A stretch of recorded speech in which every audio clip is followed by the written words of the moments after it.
नमस्कार, मैं स्वाति ज्योतिष कट्टा में आप सभी का मैं स्वागत करती हूँ। आज हम देखेंगे गणेश पूजन के बारे में। जैसे कि अभी हमारे बापा जी घर में आ रहे हैं, तो सभी की उस टाइम पे हम प्राण प्रतिष्ठा करते हैं। गणपति जी आते हैं तब हम प्राण प्रतिष्ठा करते हैं। ये जो पूरी जो पूजा विधि है उसमें से ये बहुत महत्वपूर्ण होता है कि प्राण प्रतिष्ठा करनी चाहिए। जैसे कि देखो, घर में कोई मेहमान आते हैं और अगर कुछ बिखरा हुआ होगा तो हम पहले वो साफ़ करके उनको बिठाते हैं और फिर बाद में पानी देना और वो सारी चीज़ें करते हैं। वैसे ही होता है कि अगर कोई भगवान हमारे घर आते हैं तो उनको पहले तो स्थान देना, तो उसको हम प्राण प्रतिष्ठा कहते हैं। तो ये बहुत महत्वपूर्ण होता है जब हम कोई विधि करते हैं उस टाइम पे। तो अभी उसमें जैसे कि अभी आज मैंने ये क्यों लिया है ये टॉपिक, इसके बारे में बताऊंगी। कि बहुत सारे लोग होते हैं, छोटे बच्चे होते हैं जिनको बापा जी बहुत पसंद है और सबको ये मनीषा होती है, सबकी एक इच्छा होती है कि छोटा हो लेकिन हमारे घर में गणपति जी आने चाहिए। बट होता क्या है कि घर परिवार के लोगों को किसी को ऐसा एक डर सा रहता है मन में कि अरे हम बराबर तरीके से नहीं करेंगे तो शायद बापा जी रूठ जाएंगे, और ऐसे सारी चीज़ें मन में आती है।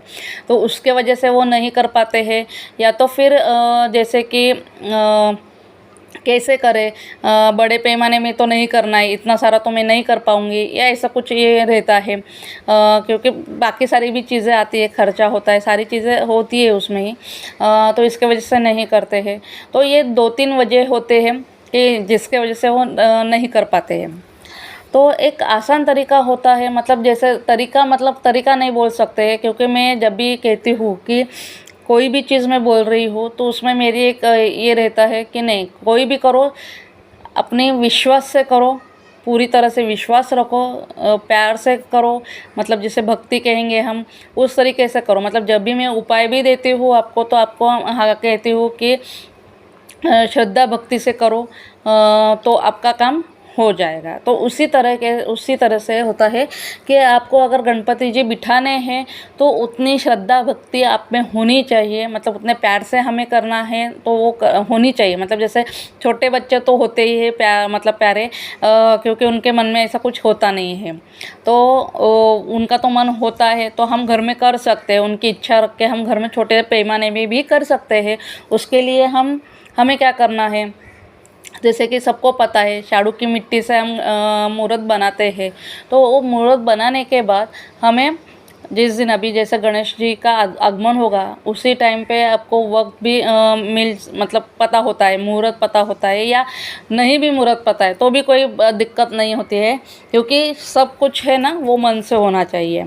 मन चंगा तो सब चंगा, जो हम सुनते आए हैं। वैसे ही है कि अगर आप भगवान को प्यार से बुलाएंगे, प्यार से सब चीज़ें करेंगे तो वो आपको बदले में प्यार ही देंगे। वो कभी ऐसा नहीं कहेंगे कि अरे तूने तो ऐसा नहीं किया मेरे लिए, तूने तो ऐसा नहीं किया, ये नहीं सोचेगा। भगवान यही सोचेगा, अरे मुझे इतना प्यार से बुला रहे हो तो मैं क्यों ना आऊँ, मैं आऊँगा, ज़रूर आऊँगा, कैसे भी रखो मैं आऊँगा। और जो प्रसन्नता और जो चीज़ें खुशियाँ आती है उनके साथ वो ज़रूर आएंगे। तो हमें सिर्फ क्या करना है कि उनका अपमान नहीं होना चाहिए, उनका कोई उतना ही हमें ख्याल रखना है। तो जैसे कि मैंने कहा कि जैसे कि उनको बिठाना है, प्राण प्रतिष्ठा कैसे करना है ये अभी हम देखते हैं कि ज़रूरी नहीं है कि भटजी ही होना चाहिए, गुरुजी होने चाहिए, ब्राह्मण होने चाहिए, ज़रूरी नहीं है। अगर नहीं मिल पाते तो भी दिक्कत नहीं है, और जैसे कि मैंने कहा कि होने ज़रूरी है ऐसा भी कुछ है नहीं। तो पहले हमें क्या करना है, हमें एक आसन उनके लिए लेना है, भगवान जी के लिए एक आसन लेना है, जिसे हम चौरंग बोल सकते हैं, जैसे कि हम मराठी में उसको पाड़वी बोलते हैं। तो ऐसे एक ये लेना है आपको, जहाँ पे, और जो वही लेना है ऐसा कुछ भी नहीं, आपके पास आप रख सकते हो ऐसी चीज़ ले लो। उसके लिए कोई दूसरा एक्स्ट्रा खर्चा करने की ज़रूरत नहीं, या आपने मखर बनाया होगा तो भी बहुत अच्छा ही है, तो उसमें उनको ये करना है। तो वहाँ पे आपको क्या करना है, एक रुमाल ले लेना है आपको, जो कॉटन का हो या जो भी आपको अवेलेबल हो, लेकिन क्लीन होना चाहिए, या नया लिया तो बहुत अच्छा है। तो वो लेके आपको उस पे डालना है और उस पर चावल या गेहूँ दोनों में से कोई भी एक चीज़ लेके एक मुट्ठी भर लेना है। वो मतलब आपके मुट्ठी में हाथों में जितना समेट सकते हो उतना आपको वो एक मुट्ठी भर वो ले लेना है और वो हल्के हाथ से आपको वो घुमाना है उस रुमाल पे। उसके बाद हल्दी और कुमकुम दोनों को वहाँ पे आपको लगाना है। मतलब जो गेहूँ है या चावल है जो भी आपने ये किया है उस पे ये करना है। जो फूलों की ये होगी तो वो फूल आप रख सकते हो या उसको तोड़ के थोड़े से जो ये होगा फूलों का वो थोड़ा सा आप वहाँ पे ये कर सकते। मतलब एक तरीके से उनकी पूजा करनी है हमें। एक तरीके से क्या करना है तो उनकी भी हमें पूजा करनी है। और ये करने के बाद आप गणपति जी को वहाँ पे बिठा सकते हो। अभी ये करते वक्त आपको ये बात याद रखनी है कि आपको या तो मंत्र पुष्पांजलि बोलनी है या तो गणपति जी का स्तोत्र बोलना है या तो फिर उनका सिर्फ नाम लेना है। तीनों में से कोई भी आप एक कर सकते हो। क्योंकि जो मैं जैसे कहती हूँ हमेशा से कि जो भी करो प्यार से करो, विश्वास से करो, उससे हमारा मतलब मन पवित्र होता है। हम मन से वो सारी चीज़ें करते हैं तो वो सामने मतलब भगवान जी को यही प्रिय है। और अगर उनको ये प्रिय है, उनको अच्छा लगता है तो गलत क्या है उसमें, है ना। तो उस तरीके से ये सारी चीज़ें करनी है। तो ये होने के बाद हो जाता है प्राण प्रतिष्ठा। और उसके बाद जो हम हमेशा पूजा करते हैं, जैसे कि हम हमारे घर में जैसे रोज़ पूजा करते हैं भगवान की, वैसे ही आपके मन से आपको जो जो अर्पण करना है भगवान जी को वो सब आप वहाँ पे अर्पण कर सकते हो। आपको सबको पता ही है 2 चीज़ें जो महत्वपूर्ण होती है। गणपति जी को दुर्वा बहुत पसंद है, आप दुर्वा अर्पण कर सकते हो। उसके बाद उनको खाने में मोदक बहुत पसंद है तो वो होना ही होना चाहिए वहाँ पे, ठीक है। तो ये मतलब बाकी सारी पूजा करके आरती करनी है आपको। और फिर जब आप भोग लगाओगे तो वहाँ पे भी आप पूरी तरह से आपको जो अच्छा लगता है उस तरीके से आप भोग लगाइए। वहाँ पे जो मोदक है वो वहाँ पे उनको दीजिए। तो ये इस प्रकार से आप अपने मन से पूजा कर सकते हो। अभी मैंने जैसे कहा कि भगवान का अपमान नहीं होना चाहिए, तो ये बात ध्यान में रखिए कि ऐसे कोई भी चूक ना कीजिए, गलती मत कीजिए कि जहाँ पे मतलब जैसे कि भगवान के अवहेलना हो, है ना। बहुत बार देखा गया है कि पहले एक दिन बहुत अच्छा करते हो, बाद में फिर ये हो जाता है। तो ऐसे करने से क्या है ना, एक आप मतलब थोड़ा बैठ के सोचिए कि हम कितने साल कर सकते हैं और कितने दिन के लिए कर सकते हैं। ऐसा ना हो कि आज आपको बहुत अच्छा लग रहा है इसलिए 10 दिनों का कर दिया, फिर अगले साल नहीं हो पा रहा है तो हमने वो 5 दिन का कर दिया, उसके 2-3 साल बाद फिर लगता है कि नहीं 5 दिन का नहीं हो रहा है तो 1.5 दिन का कर दिया। ऐसा मत करिए। आपको करना ही है तो आप 1.5 दिन से चालू कर दीजिए।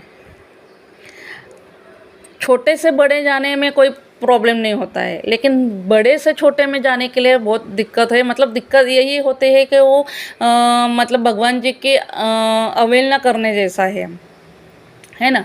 तो इसलिए पहले ही आप सोचिए कि हम कितना कर सकते हैं, हमारी कैपेसिटी है क्या। क्योंकि ये कोई ये बात नहीं है कि अरे दूसरा कर रहा है तो मैं करूँगी और ऐसा ये चीज़ें मत करो। खुद का ये देखो, मतलब जो भी करोगे मन से करो, यही मेरी कहनी है। और आपको सबको यही प्रार्थना है कि जो भी करो मन से करो, प्यार से करो। तो ये चीज़ें आप छोटे तरीके से कर रहे हो तो भी कोई दिक्कत नहीं है, इससे आपको कोई परेशानी नहीं है। भगवान आप पे रूठेंगे नहीं, भगवान आपको प्यार ही देंगे, आशीर्वाद ही देंगे। तो मैं आशा करती हूँ जो मैं कहना चाहती हूँ मैंने कहा है। क्योंकि देखो ये मेरे दिमाग में बहुत दिनों से चल रहा था। एक्चुअली ये जो मतलब मैंने कहा है प्राण प्रतिष्ठा और ये सारी चीज़ें मैं खुद पहले बहुत मतलब जब भी हमारे घर में रखते थे तो मैं खुद वैसे ही करती थी। बहुत लोगों को ही मैंने ऐसा ही सुझाव दिया था कि आप ऐसे करो। और सडनली मुझे अभी कुछ दिनों से ऐसा लग रहा था कि मेरे जो महाराज हैं, मेरे जो गणपति जी हैं, वो मुझे कुछ प्रेरणा दे रहे थे कि आप ये कहो, आप इस पे कुछ करो। इसलिए मैंने ये बात कही सामने, मतलब सारे लोगों के सामने मैंने ये चीज़ रखी है। जो मैंने अब तक मेरे लिए या मेरे पहचान के लोगों के लिए रखा था। तो आज मैंने वो आप सबके लिए शेयर किया, आप सबको ये समझ में आए जिसके मन में है, क्योंकि ये स्पेशल मैंने उन लोगों के लिए कहा है जिनको गणपति जी रखने की बहुत इच्छा है, उनको रखने की मतलब बहुत बड़ी ख्वाहिश है कि नहीं मुझे बहुत पसंद है तो मैं रखना चाहती हूँ, और बाकी की सारी दिक्कतें आ रही है तो वो दिक्कतें ना आए, वो कर सके, इसके लिए मैंने ये वीडियो बनाया है इस पर। तो आप ज़रूर अमल कीजिए। कुछ शंकाएं होगी आप कमेंट बॉक्स में मुझे डाल सकते हो, मैं जवाब देने की कोशिश ज़रूर करूँगी। आज मैं यहाँ पे ही रुकती हूँ।